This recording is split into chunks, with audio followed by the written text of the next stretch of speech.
Assalomu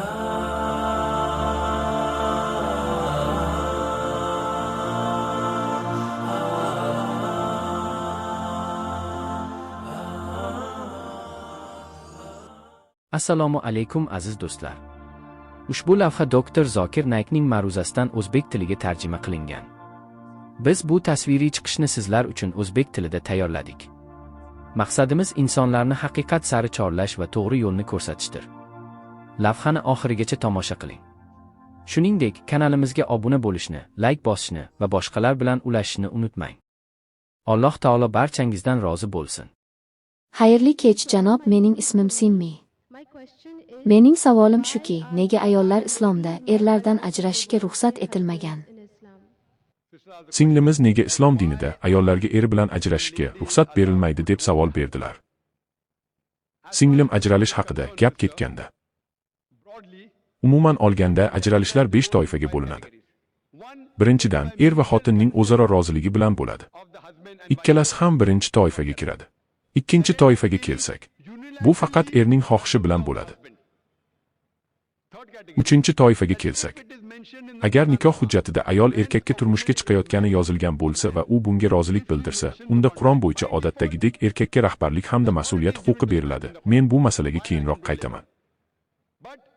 Biroq nikoh shartnoma bo'lganligi sababli ayol unga Qur'oni Karimni qonunlariga zid bo'lmagan har qanday shartni kiritishi mumkin.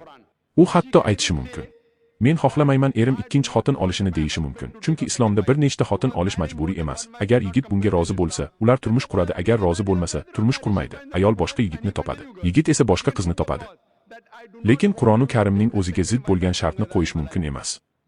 Masalan, men xohlamayman, sen namoz o'qishingni deyish mumkin emas. Chunki namoz farz hisoblanadi. Ayol faqat ixtiyoriy narsalar bo'yicha shart qo'yishi mumkin. Shuningdek, ayol men ham bir tomonlama taloq, ya'ni ajrashishga beraman deb yozdirishi mumkin. Bu huquq taloq yoki isma deb ataladi. Bu uchinchi toifa edi. To'rtinchi toifaga kelsak, agar u bu haqda aytmagan bo'lsa ham, lekin ayol baribir ajrashmoqchi bo'lsa, u eriga men sen bilan yashamoqchi emasman deb ajrashni so'rashi mumkin. Bu kulah deb ataladi.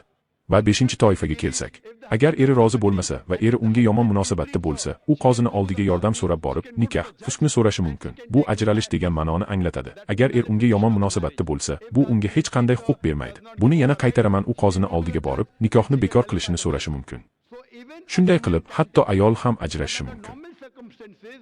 Lekin oddiy sharoitlarda erkakka vakolat beriladi. Chunki nikohda ayol emas, balki erkak yutqazadi. Yana buni takrorlayman, ayol yutqazmaydi. Agar o'tgan hafta, o'tgan shanba kuni mening chiqishimni eshitgan bo'lsangiz, men islomda ayollarning huquqlari, ya'ni ular zulm ostida yoki himoyada ekanligi haqidagi munozarada men ayolning nikohda ko'proq huquq va himoyaga ega ekanligi haqida fikr bildirdim.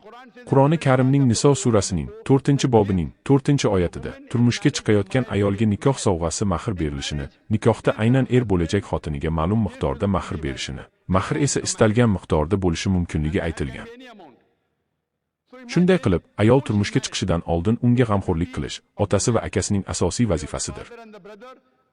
U turmushga chiqqandan keyin esa uning uy-joyi, ovqatlanishi, kiyimi, barcha moliyaviy ehtiyojlari erining zimmasiga o'tadi. Agar ajrashish sodir bo'lsa, ayolga g'amxo'rlik qilish yana ota-onaning zimmasiga tushadi. Agar ota-onasi bo'lmasa jamiyatning, agar jamiyat bajarmasa, islomiy davlatning vazifasidir. Demak, ayol moliyaviy jihatdan hech qachon tashlab qo'yilmaydi. Agar taloqni erkak bersa, u ayolidan ayriladi va yana uylanadigan bo'lsa, mahr berish kerak bo'ladi. Ammo ayol taloq olgandan keyin yana turmushga chiqsa, yangi eridan yana mahr oladi. Erkak esa yana uylanishi uchun qayta mahr to'lashi shart bo'ladi.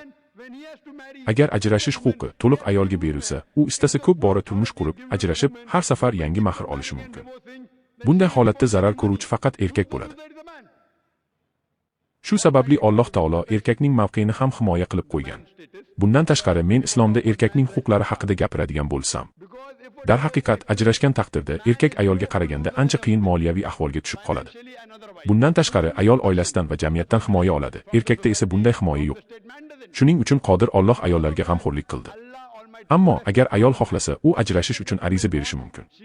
Buni nikoh shartnomasi bo'yicha amalga oshirish mumkin yoki agar eri vafot etgan bo'lsa, u qoziga murojaat qilib ajralishni talab qiladi. Shuningdek, ayol nikohni bekor qilishi mumkin. Bu nikoh fasq deb ataladi. Umid qilamanki, sizning savolingizga javob berdim.